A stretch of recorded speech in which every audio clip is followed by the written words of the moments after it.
Hi everyone, it's Joe from Homegrown Musician and welcome back to another video. So in today's episode, I'm going to be doing something that I've never done on this channel before, and that's actually breaking down one of my own personal pieces of music. Oh, I'm going to live to regret this one.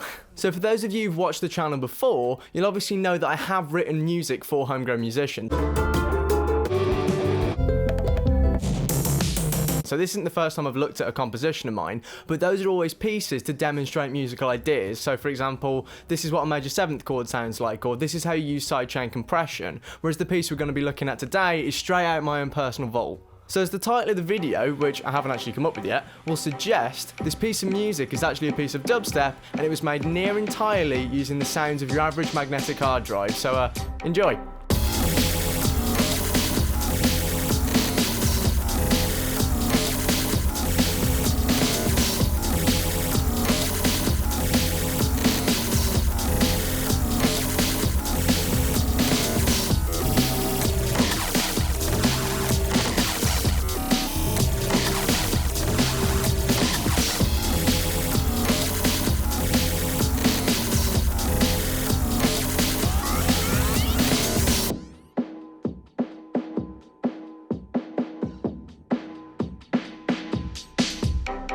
So as some of you may know, I recently finished my undergraduate course at the Royal Birmingham Conservatoire where I studied music technology. Now as part of that course, every year I had to submit a portfolio of work that was basically a reflection of the best stuff that I'd done over the last year. So sometimes that was pop songs, sometimes it was weird electronic music, and sometimes, apparently, it was dubstep made out of hard drives. So the piece is called Party Like It's 95, and I named it that because I constantly used the Windows startup sound all the way through the piece. It was one of the few things that I didn't record myself. Now, fun fact from the composer, that's actually the Windows XP startup sound, not the Windows 95 startup sound, so technically the piece should be called Party Like It's XP, but it just doesn't roll off the tongue, does it? So like I said, the piece is made almost exclusively from the recorded noise of a hard drive, but I'm not just talking stick an SM57 in front of a hard drive and see what happens. It goes a little bit deeper than that. So I actually used an electromagnetic microphone to record the electric interference of the hard drive itself, and that's the noise you're hearing. So once I gathered the raw audio, I chucked the samples into Ableton and used a bit of post-processing and some cool sound design tricks to turn this into this. So now let's talk about the techniques and processes I used to make the piece. So obviously, the first thing I had to do was record samples that I was going to use to make the piece. So naturally, I plugged the microphone into my interface and just started scanning random stuff that I thought was going to make a cool noise. I'd never used an electromagnetic microphone before, so I didn't really know what to expect. It was kind of just an experiment. So the microphone doesn't have a particularly long cable. I'd say it's around about, I don't know actually, hold on.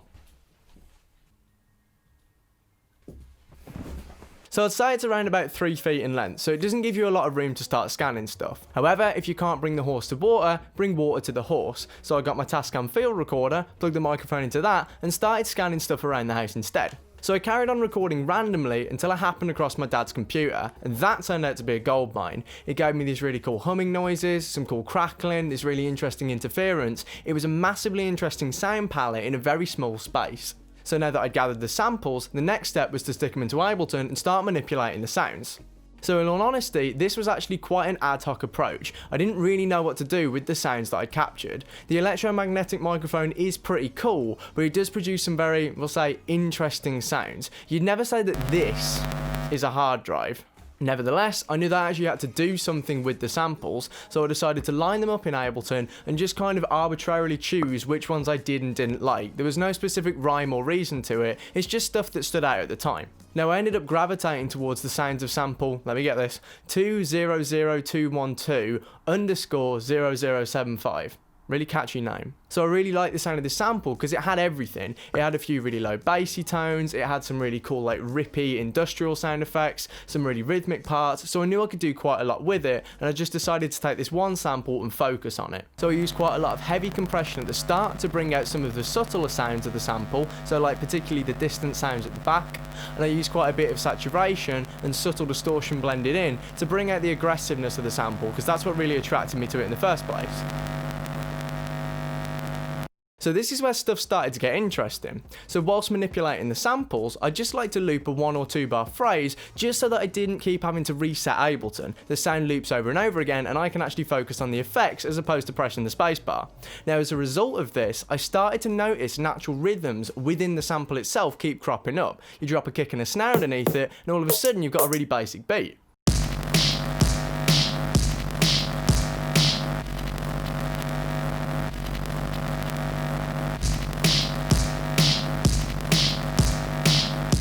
So now I had a pretty clear idea of the kind of piece that I wanted to make, a sort of dance style piece that was influenced by the natural rhythms of the interference. So to do this, I knew I needed to find more of these natural rhythms.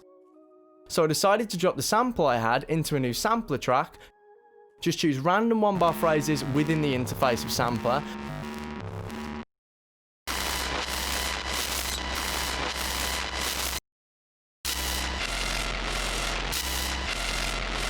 and just copy them out onto a new track so that I had loads of random ideas generated automatically for me.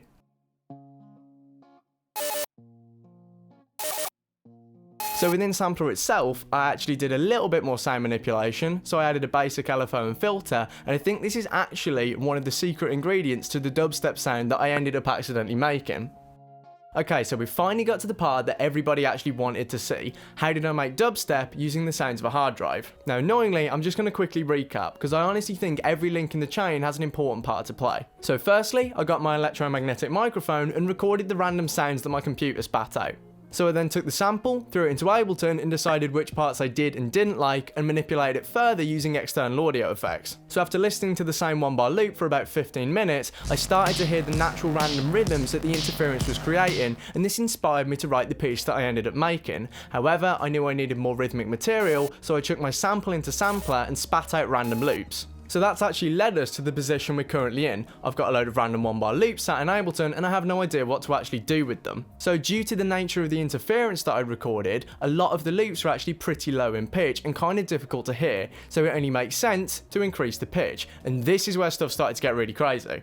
So using the pitch shifter that's built into every clip in Ableton, I just stuck every one of the loops up by about 2 or 3 octaves, and all of a sudden, it honestly just sounded like dubstep.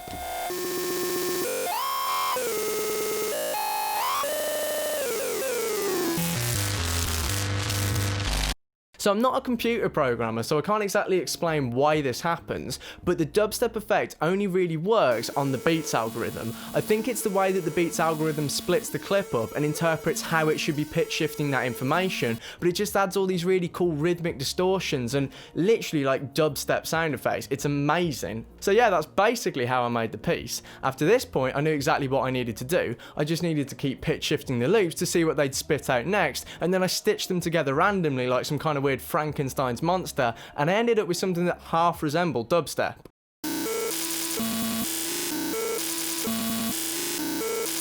So I actually found this a fairly difficult technique to write with because it's nowhere near as specific as say something like MIDI. It's not like I'm just writing a melody out of my keyboard and the samples do exactly what I want. Because I'm using this very random pitch shifting algorithm, it genuinely just spat out all these random sounds that I only had semi-control over. I knew roughly what it was going to sound like, but every loop produced something completely different, and that was kind of half the fun of it. So normally I like to make tutorials on this channel, and this definitely isn't that. It's more of a documentary into the thoughts and processes that I personally went through with this very specific piece of music. However, hopefully it goes to show that absolutely nothing is useless. Everything will have some kind of worth or value as long as you're creative enough and you're willing to think outside of the box with it. If you enjoyed, please remember to like, share and subscribe as it'd massively help the channel.